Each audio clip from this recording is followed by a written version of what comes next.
ქართული ოცნება დემოკრატიული საქართველოსთვის ბათუმის ორგანიზაციის წევრებმა დღეს 21 ივლისს სასტუმრო შერატონთან გამართულ საპროტესტო აქციასთან დაკავშირებით საგანგებო განცხადება გაავრცელეს, რომლის მიხედვითაც მომხდარის ორგანიზებაში მონაწილეობის მიღება უარყვეს. მათივე თქმით, ქუჩაში განვითარებული პოლიტიკური პროცესები არ შეიძლება დემოკრატიის გაძლიერებით დამთავრდეს. თუმცა აღნიშნავენ იმასაც, რომ შერატონის მიმდებარე ტერიტორიაზე მოქალაქეთა პროტესტი ყოფილი მმართველი პარტიის დანაშაულებრივი ქმედებების შედეგია.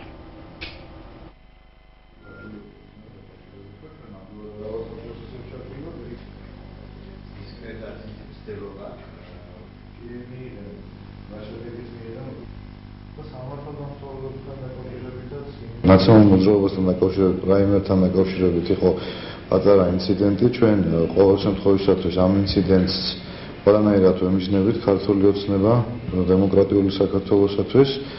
ჩვენ მიგვაჩნია, რომ ის ადამიანები, რომლებიც იყვნენ აქ მობილიზებული, მათ გააჩნია თავისი გულსატკივარი და ამაში არაფერი არ არის გაურკვეველი, რადგან მათმა ამ 9 წლის განმავლობაში სერიოზული ზიანი მიაყენეს ამ ადამიანებს.